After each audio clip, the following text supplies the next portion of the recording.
C elevado a 4. Certo? Aqui temos então o primeiro é A sub 0. E A sub 0 para nós é menos 0,12. Menos 0,12. E o A sub 4 é 1.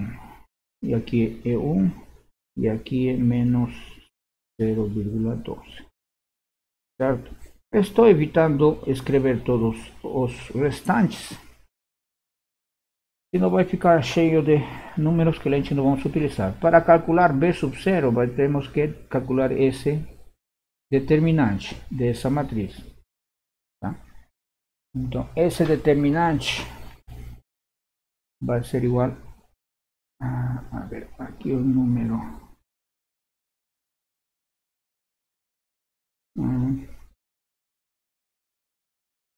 menos 0,9856, certo? E isto vai ser o B sub 0,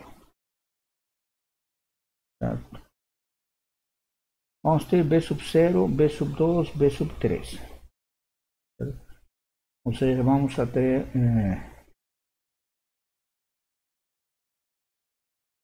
vamos a calcular então B sub 3, B sub 1, B sub 2. E a gente vê dentro dos critérios, a gente nem precisa calcular. Sempre essa relação de os determinantes do elemento 0 e do elemento de maior potência. Certo? Então, o B sub 3 vai ser o determinante desta matriz. 0,12, 1, certo? E de esta aqui, B sub 0, B sub 1, B sub 2, B sub 3. Aqui então é A1. E A1 é 0,67. A4, A3. A3 é menos 0,6, se não estou errado. A3, isso, menos 0,6. Determinante disso. E isso vai ser B sub 3. E isso é igual a menos 0,5980. Tá. Verifiquemos então que o módulo de B sub 0 tem que ser maior que o módulo de B sub 3 nos critérios. A ver, deixa ver as notas de aula. Cadê o critério? Aqui. B sub 0 maior que B sub 3, C sub 0 maior que C sub 2, certo? Esse é o quarto critério. Ok?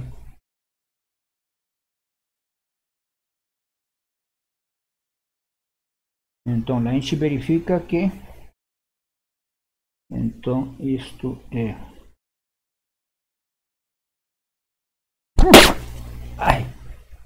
perdão,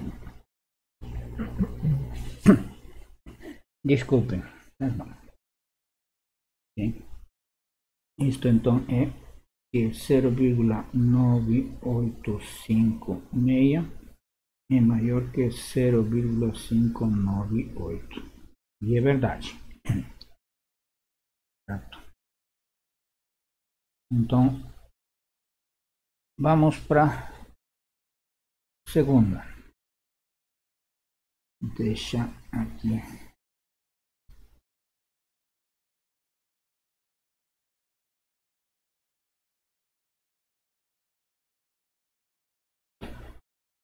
Vamos para a segunda.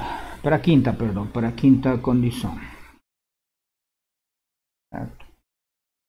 Temos que calcular A quinta condição é o C sub 0, módulo tem que ser maior em módulo que C sub 2. Okay. E o C sub 0, a ver, isso, tá? Necessariamente vamos ter que calcular o B sub 1, né? E o B sub 2, certo? Não é à toa que se calculam eles. Okay? Prévio a isso, então, B sub 1 vai ser o determinante de menos 0,12 com 1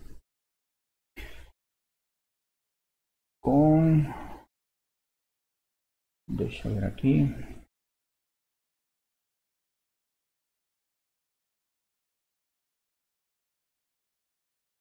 B sub 3, B sub 2, B sub 2 é a 0, a 1, a 2, a 2. E a 2 é menos 0,81. Menos 0,81 menos 0,81. Isso vai ser igual a B sub 2. Okay? Esse B sub 2 vai ser igual a 0,9072. E o B sub 1 vai ser menos 0,01 com A1. A1 e A3. A1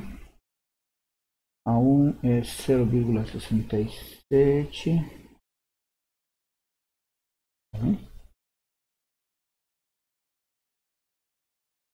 E A3 menos 0,6. Menos 0,6 determinante este é B1.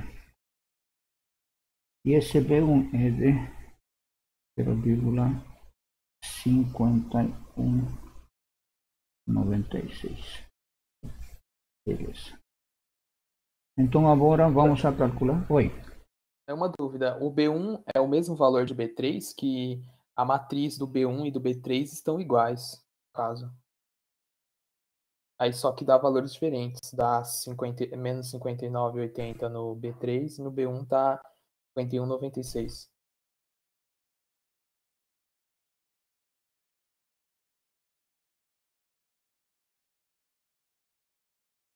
Tá, estes B1, A3, isso.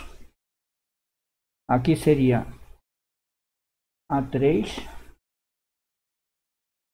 4, 3 e aqui A1.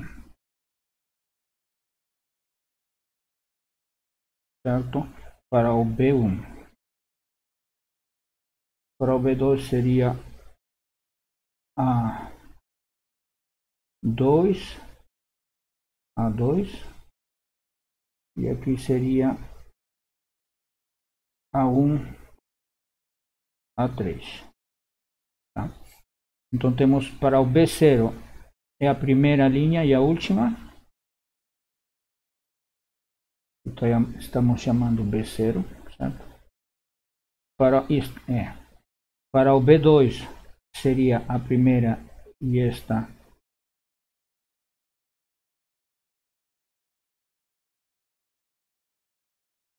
e esta com esta primeira com isso, certo? Então seria para o B1. Para o B2 seria esta com a primeira e para o B3 seria esta com a primeira. Só que a ordem estão trocados, né? Eu acho que eu errei, porque aqui é 0,67 em cima e menos 0,6 embaixo. Então na outra tem que ser o contrário, certo? Então, certo. Entendi, professor. certo? Desculpem aí, tô meio... Ok?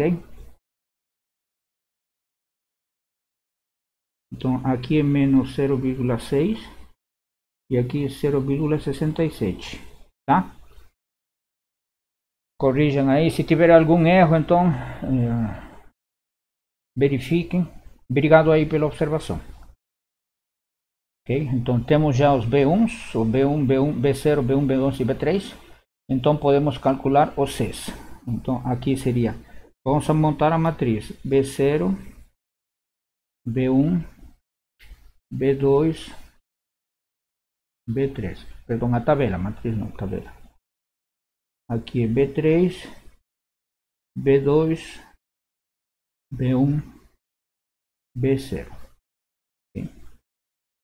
Então o C0 sai da primeira coluna como a última, certo? Então isso seria menos 0,8856, 0,5980, e a última seria, eu acho que é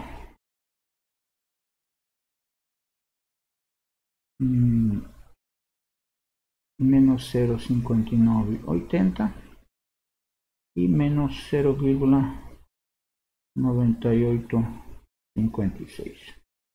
Isso seria o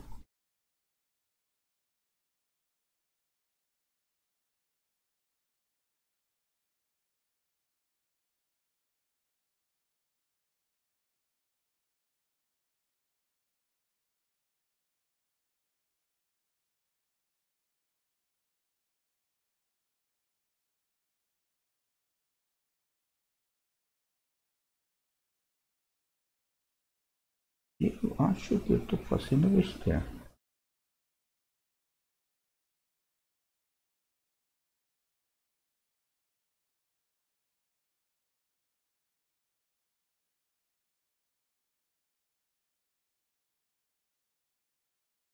B0, tá? B3, menos, menos.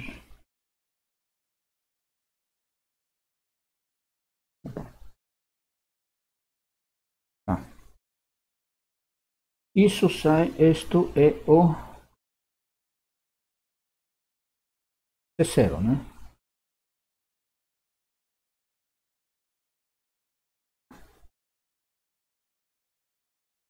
Que seria igual a 0,6138, tá?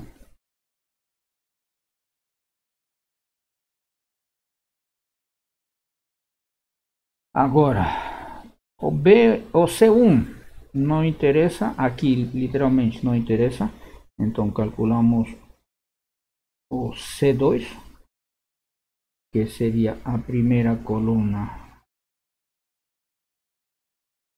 com a segunda, então seria B1, B2, B1 é 0,5196 e B2 é 0,9072, que é igual a C2. E esse C2 é menos 0,5834. Okay? Então vemos que, qual é o nosso critério? C sub 0 em módulo tem que ser maior que C sub 2. C sub 0 em módulo tem que ser maior que C sub 2. Certo? Se satisfaz. Beleza? Satisfaz quase tudo.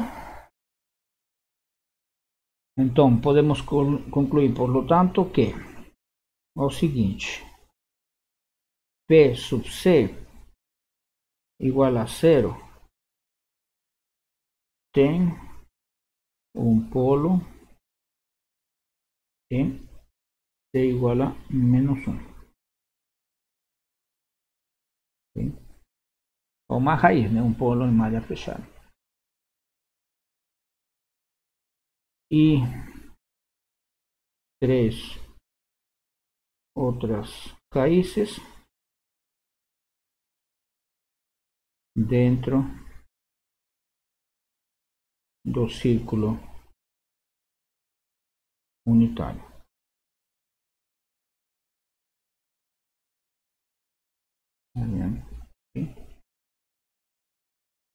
E, por lo tanto, o sistema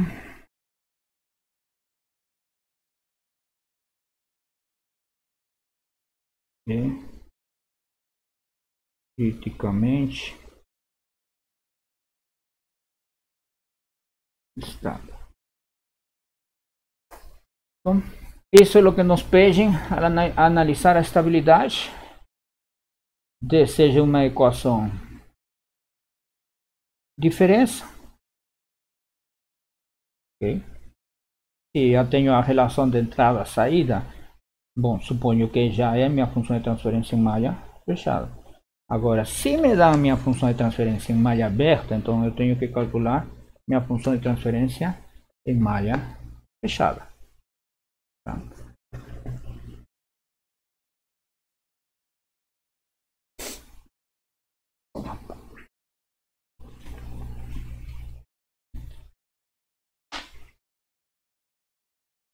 Vamos lá. Ok, então isso determina a estabilidade, ou seja, determinamos que essa equação característica, ou esse sistema tem polo em Z igual a 1, um polo, os outros polos estão dentro da origem, dentro do ciclo unitário, perdão, e que meu sistema é criticamente estável. Essa é a conclusão que tiramos. Então, agora vamos ver analisar análise de estabilidade via transformação bilinear, certo? E o critério de estabilidade de Routh-Hurwitz.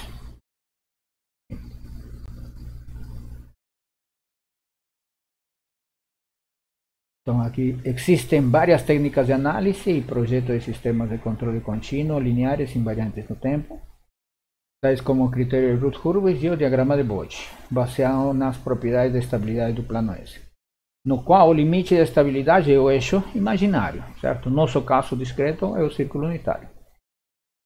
Então, estas técnicas podem ser aplicadas diretamente ao sistema de controle discreto, no plano Z, no qual o limite de estabilidade é o círculo unitário. Okay. Outro método bastante utilizado na análise de estabilidade de sistemas de controle em tempo discreto é o uso da transformação bilinear, junto com o critério de estabilidade de Routh-Hurwitz. O método requer a transformação do plano C a outro plano complexo, o plano W. O método é simples e direto, porém a quantidade de cálculo, contas requerida é bem maior que no critério de estabilidade de Jury. Para sistemas simples, o que concluímos com Jury, podemos e devemos concluir com esta transformação bilinear e a estabilidade de Routh-Hurwitz. Tá? Para um sistema de segunda ordem, os dois têm que bater na mesma resposta. Certo? Já para sistemas um pouco maiores de ordem 3, já se complicam um pouquinho mais as coisas para este método de transformação bilinear. Ou seja, esta é minha transformação bilinear. Z igual a 1 mais T sobre 2W sobre 1 menos T sobre 2W. Tá? Okay. E com essa transformação, certo? Vamos a levar minha função de transferência no plano Z para um plano W pseudo-contínuo. Tá? Não vai ser o plano S, certo? Mas vai ser um plano semelhante a um plano S. Okay? E para voltar à origem, eu preciso aplicar a transformação de W, substituir W por esta expressão 2t vezes Z menos 1 sobre C mais 1. Okay? A qual mapeia o interior do círculo unitário do plano Z, no semiplano esquerdo do plano W. Isto é, no plano C, o círculo unitário é... Tá. E Z é igual a J ômega T, certo? Que é nossa transformação. Esse, a gente substituiu S por J ômega. E este círculo no plano será dada por esta expressão. Se a gente vê, analisa aqui para frequências bem baixas, tá? Podemos aproximar a tangente igual desse ângulo igual a esse ângulo, certo? E vamos a ter ômega, W igual a J ômega, certo? São frequências compatíveis para pequenas frequências, certo? Já para frequências maiores, aqui vai existir uma diferença entre a frequência no plano S e a frequência no plano W.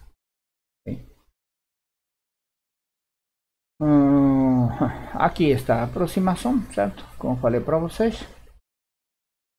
Então, dada esta minha equação característica, primeiro eu tenho que transformar, utilizar essa transformação bilinear, ou seja, substituir Z por toda esta expressão, em cada um desses Cs, Z elemento a N, como vocês estão vendo aqui.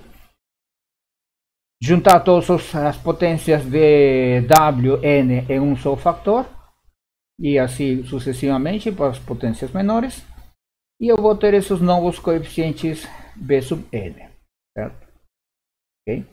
Uma vez que transformamos P sub 0 em Q sub 0, que W0, perdão, é possível aplicar o critério de estabilidade de Routh-Hurwitz, da mesma forma que os sistemas sem tempo contínuo, certo? Lembrar da teoria de sistemas de controle 1 é o mesmo procedimento para a estabilidade de Routh-Hurwitz, certo? Aqui é um resumo. Temos que, dada essa equação característica, vamos a montar a minha tabela de Routh como segue, certo?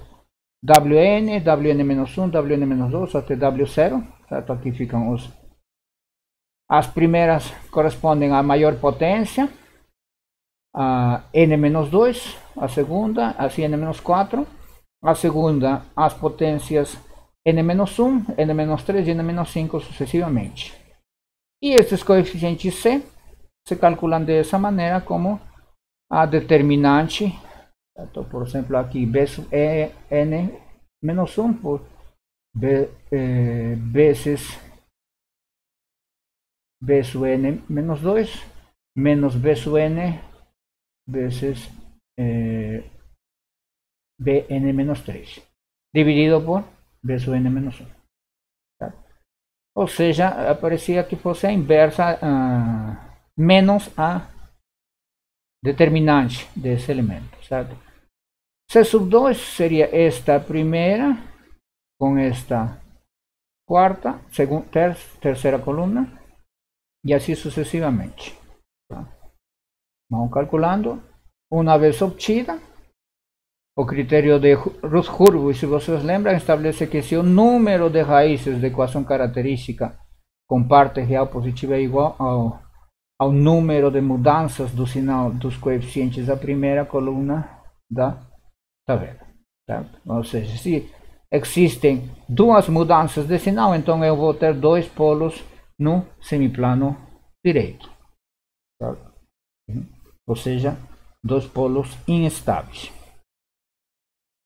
Aqui já são casos particulares nos quais temos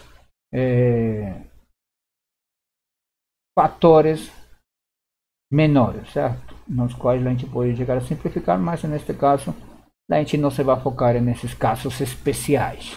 Tá? Okay.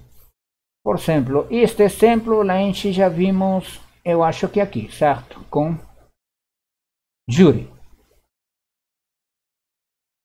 Tá?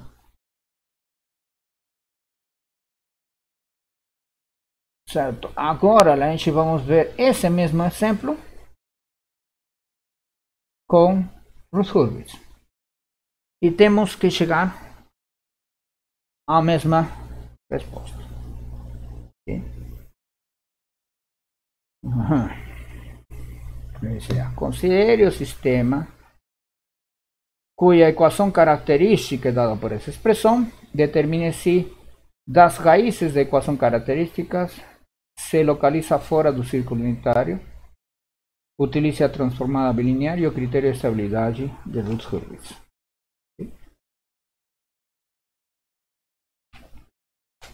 Vamos lá.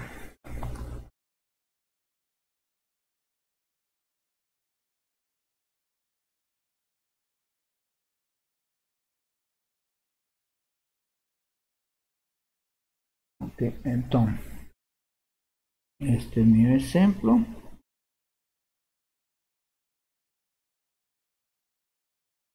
Esta vai ser minha equação característica.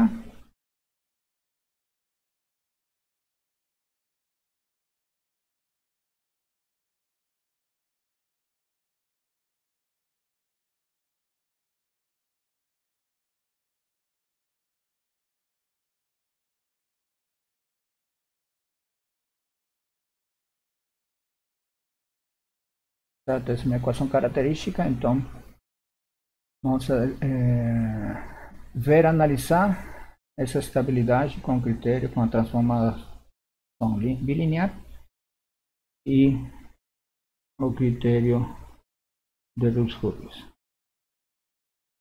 Essa transformação bilinear é dada por esta relação.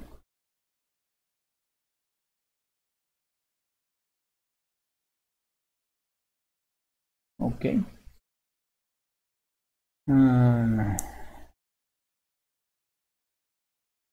Neste caso, não me dá o meu período de amostragem. Então eu vou supor que esse período de amostragem é apropriado, tá? E eu posso utilizar, então, para não complicar mais as coisas, eu posso utilizar a seguinte transformação. Ok? E vamos a chegar ao mesmo resultado se a gente incluir um período de amostragem diferente. E nesse caso, t seria igual a 2. Tá? Estou supondo simplesmente que o período de amostragem está dado, está satisfeito, então eu posso simplificar essa minha transformação bilinear por essa igualdade, sem afetar a análise de minha estabilidade. Okay? Então, agora eu tenho que substituir essa equação, ou essa expressão, para obter minha equação característica QW, que seria igual a 1 mais W sobre 1 menos W ao cubo, 1 mais W sobre 1 menos W ao quadrado, 0.1 mais W sobre 1 menos W mais 0,24 igual a 0. Ok? Agora eu tenho que multiplicar tudo por 1 menos W cubo, certo? Então vou multiplicar tudo isso,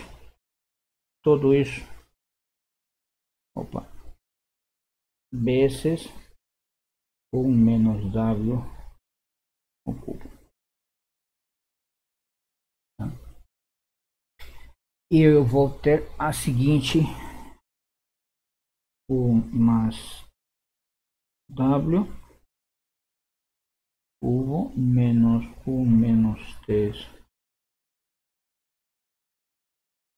W quadrado 1 menos W menos 0,08 1 mais W. Aqui seria 1 menos W ao quadrado mais 0,24 1 menos W ao cubo igual a 0. Certo? Depois de fazer as operações calcular as contas sem erro, você vai ter a seguinte expressão: 1,98 W cubo mais 5,1 W ao quadrado mais 1,06 W menos 0,14 igual a 0. Okay. E se a gente normalizamos, ou seja, dividimos por 1,98 tudo, então aqui vamos ter ômega cubo mais 2,5757 ômega quadrado mais 0,53 ômega menos 0,0707 igual a 0. Beleza. Então agora calculemos, montemos a tabela de Routh para oferecer análise de estabilidade de Routh-Hurwitz. Então temos aqui W cubo, W quadrado, W1 e aqui W0. Então começamos aqui com 1. Aqui vai ser ômega elevado a 1, então aqui seria 0,5353. W2 aqui 2,5757. W4 menos coeficiente 0,0707. Okay. Então aqui, como calculo este coeficiente de W1 como sendo o produto de 2,5757 vezes 0,5353 menos 1 vezes menos 0,0707 e tudo isso dividido por 2,5757, certo? Okay. E o outro seria o produto por esta coluna, que são zeros, então isto vai ser 0, certo? Então aqui eu vou replicar o valor do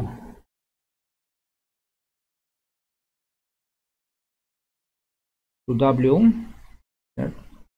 Calculado, esse valor é 0,5627 e aqui é 0, certo? Okay. Agora, se calculamos o valor correspondente a W0, certo? Então seria isto.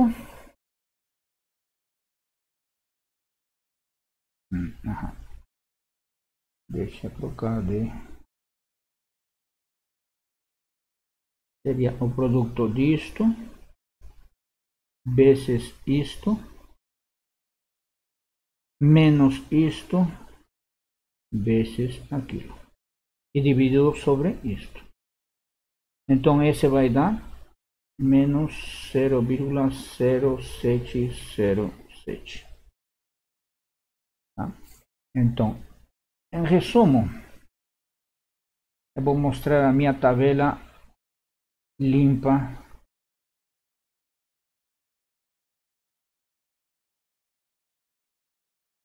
de Routh, certo? Então aqui é W3, W2, W1, W0.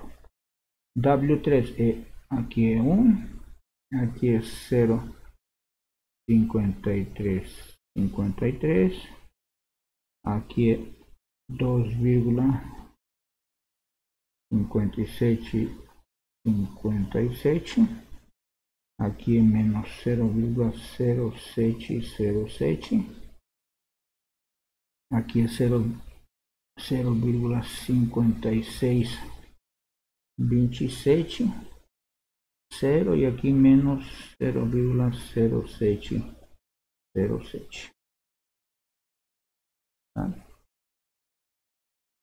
Então a gente vê que temos aqui nessa tabela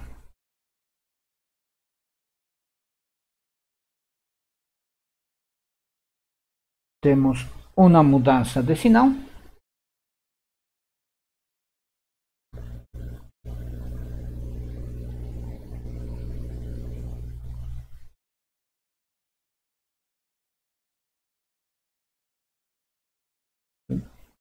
Então, no plano W, certo? Observamos uma mudança de sinal.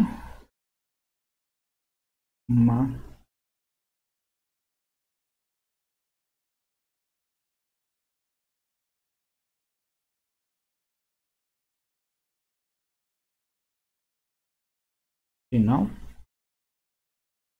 Nossa, hoje a caligrafia está.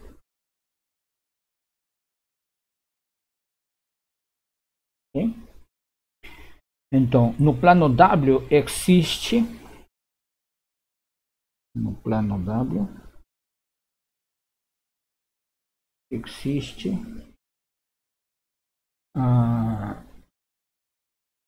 uma raiz de equação característica no semiplano direito, ou seja, uma equação, uma raiz instável, certo? Então, isso implica que no plano Z existe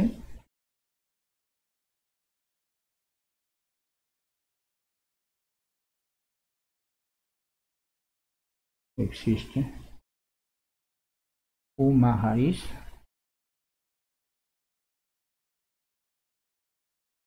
fora do círculo unitário.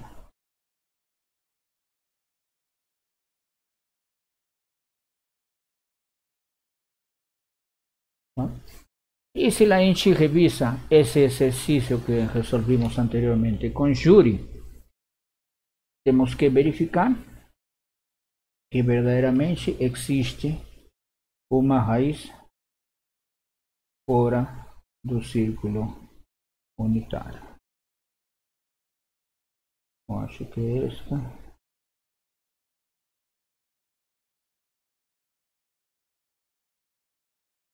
Certo? Não, é nesse caso do exemplo do...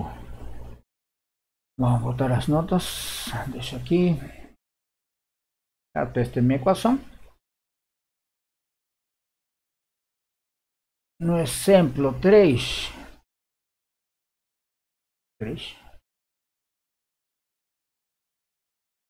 Este não. 4. Neste 4. Isso. E a gente chegamos à conclusão de que a segunda condição é infringida, portanto o sistema é instável, certo?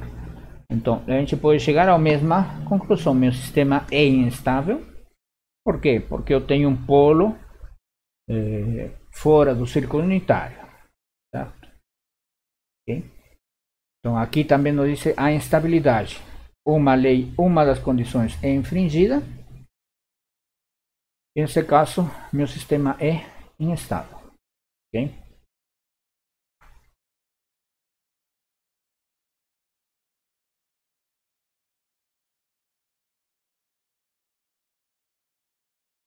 A ver aqui. Certo?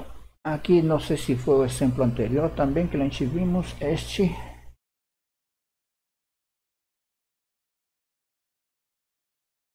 Este é um sistema, certo? Considere o sistema da figura, na qual temos um período de 100 milissegundos ou 0,1 segundos.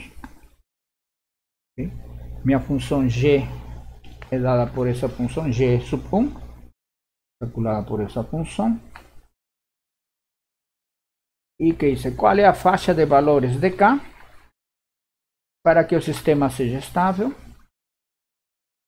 Utilize a transformação bilinear e o critério de estabilidade de Routh-Hurwitz. Okay? E nesse caso, primeiro, tenho que transformar esse meu sistema contínuo para o discreto. E feito isso, analisar a estabilidade por critério de estabilidade de Routh-Hurwitz. Okay?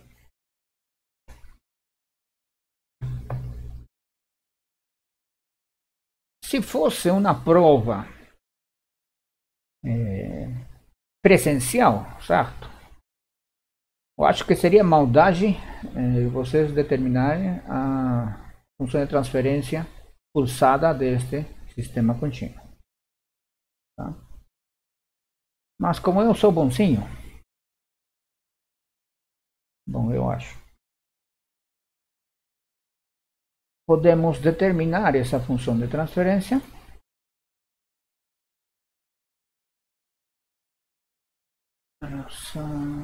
close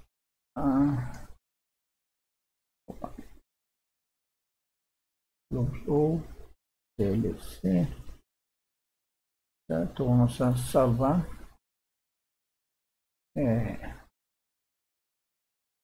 aula 9. Eu vou numerador plano S vai ser 1, denominador em S também vai ser, aqui é fácil, é 1, 1, 0. Okay. Período de amostragem me falaram que é 0.1. Aqui eu vou botar format long para trabalhar com 16 casas decimais. Ao sistema, minha função de transferência em S é igual a função de transferência N sub S. Vamos ver o que resulta. Format.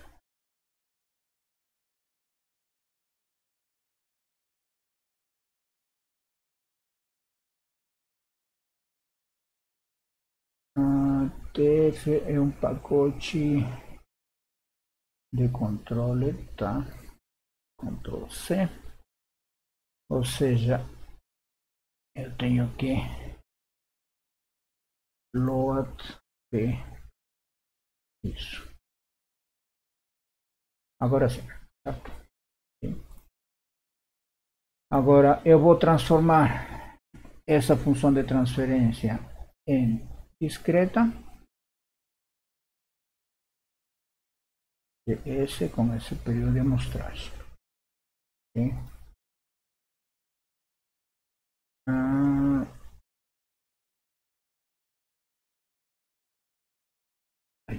Desculpa. Igual a isso. Certo? Então aqui está minha função de transferência. Certo? Como eu posso pegar numerador e denominador? É GC vezes num e entre chaves. Esses são os valores de meu numerador, coeficientes, né? E os do meu denominador é dem. Tá? Esses são os valores com 16 casas decimais, né? Então, nós com isso já teríamos, quanto eu botei o período de amostragem? 0,1, 1. Aí você, 0,1 segundos.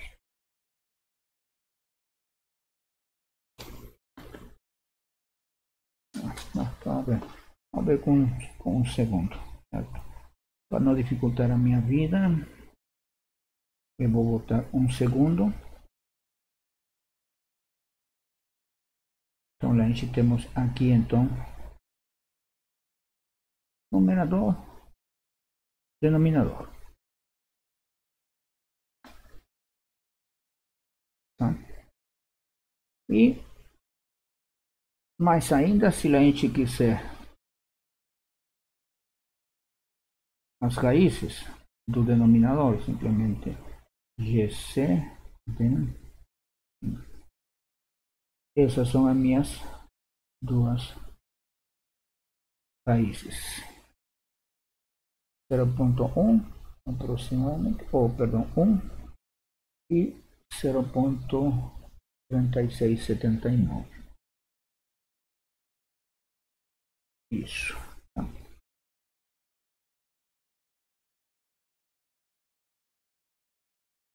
Vamos lá. Com esses valores, então vamos a trabalhar. Tá? Simplesmente considerar aqui o período 1. Vocês estão vendo que se eu mudo o período, muda toda a localização de polos e zeros. Então vamos a considerar um período 1, só para facilitar a vida do professor. Sim? Opa. Beleza.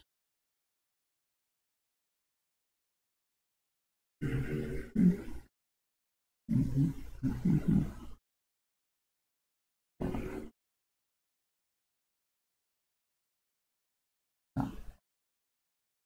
Vamos para esse segundo exemplo, então. Okay? Exemplo 7, eu acho que é, né? 7 e 8. Eu vou considerar período 1, segundo. Minha função de transferência já discretizada vai ter a seguinte forma: 0,36788 por C mais 0,7183.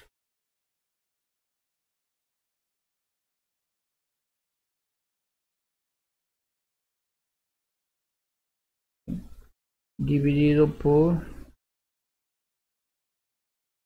C menos 1, C menos 0,3679. Tá? Então aqui a gente estamos com minha função de transferência pulsada em malha aberta. Okay?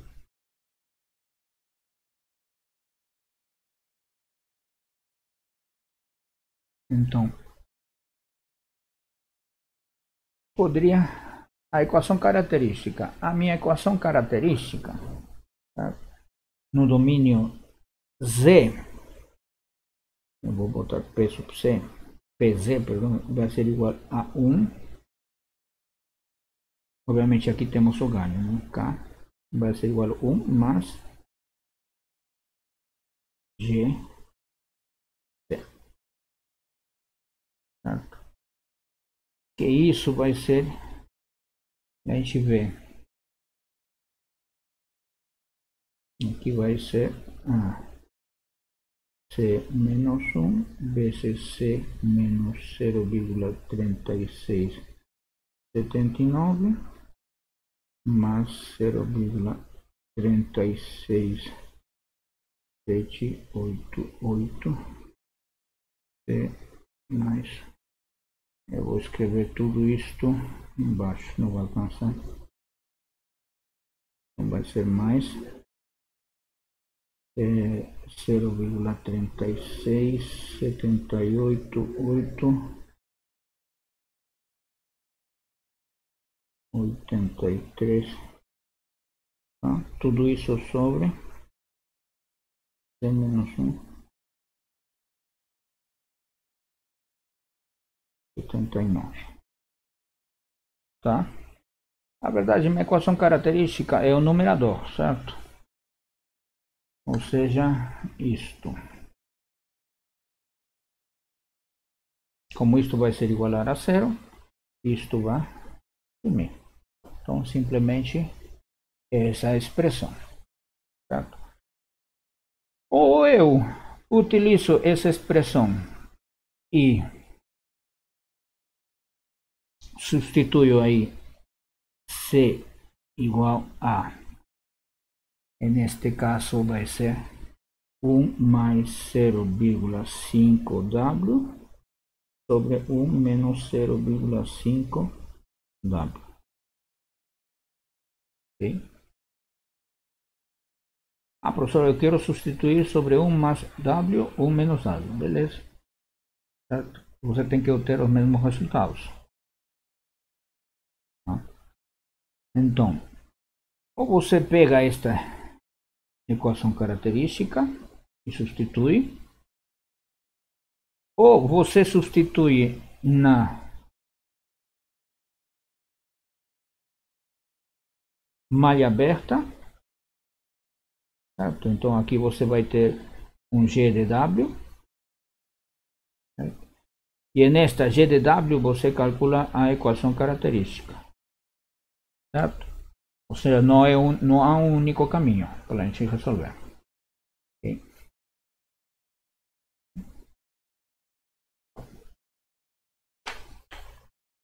Vamos lá. Então, fazendo isso, e calmamente, paciente, já que vai ser a prova, vai ser em casa. Você pega aí um refrigerante, refresco, senta aí na mesa e faz tranquilamente as contas para não errar. E isso vai ser igual a meu Q de W vai ser igual a 1 menos 0,0381K vezes W quadrado mais 0,924 menos 0,368K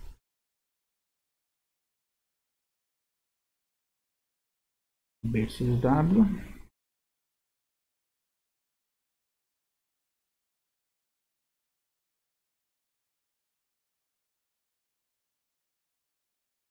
mais 0,924. Tá? Então, essa é a minha equação característica no plano W. Certo? E a minha tabela de Hurwitz, perdão, ômega 2, ômega 1, ômega 0, ômega 2 é 1 menos 0,0381K. Aqui vai ser 0,924K. Aqui vai ser 0,924K menos 0,368K. Certo? Aqui não temos nada, zero. Então isto se repete acá, 924K. Certo? Então, pelo critério dos Hurwitz, aqui nesta primeira coluna,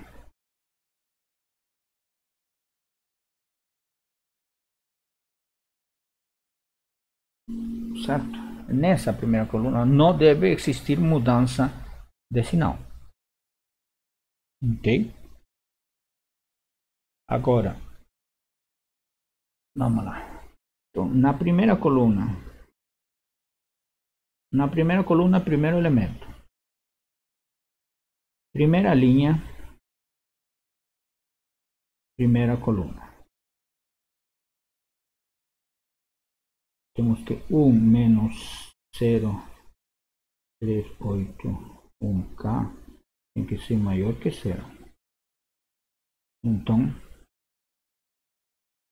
K tem que ser menor que 26,2. Agora, segunda linha,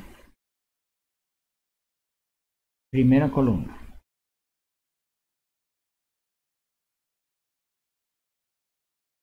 Aqui temos que 0,924 menos 0,368K também tem que ser maior que 0.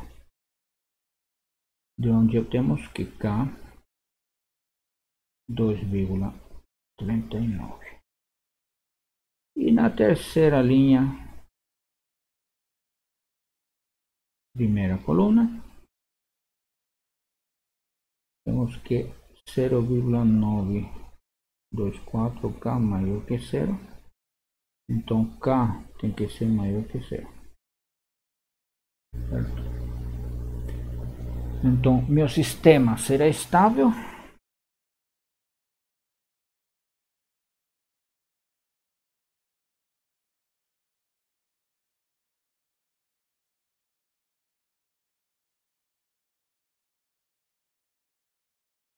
Estável para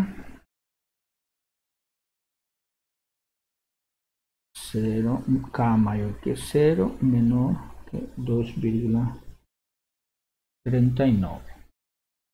Certo?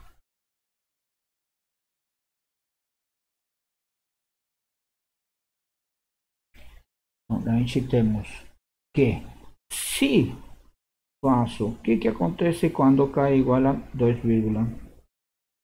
Então eu vou estar em um sistema marginalmente estável, criticamente estável, certo? Assim como no caso, no exemplo da aula anterior, podemos calcular a frequência natural não amortecida, com o qual meu sistema vai oscilar, porque com esse ganho, meu sistema, meus polos em malha fechada vão ser complexos conjugados, puros. Com isso, a gente vamos ter então que meu sistema é oscilatório a uma amplitude limitada e a uma frequência limitada, e essa frequência pode ser determinada. Porque temos que, vamos lá, a ver, nesse valor de ganho, minha expressão ficaria da seguinte maneira. Aqui tenho 1 menos 0,0381, tá? W quadrado mais 0,924K com K igual a 2,39.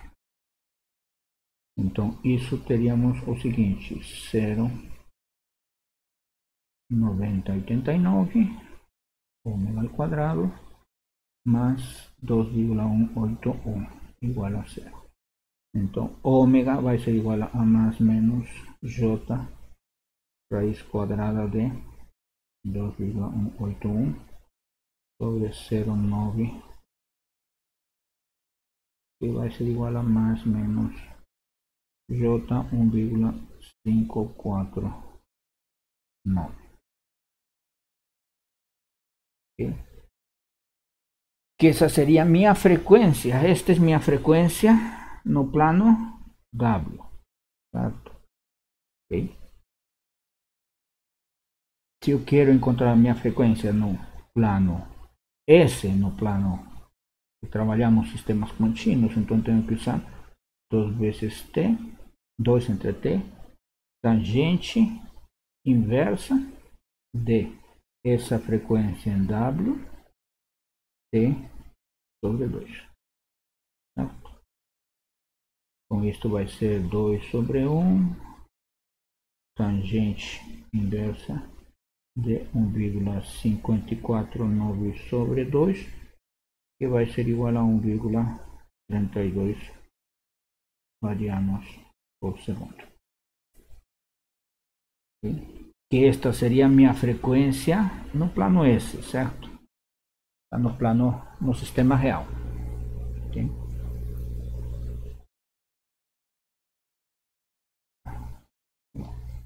Agora, se vocês mudam esse período de amostragem, como eu fiz aqui, certo?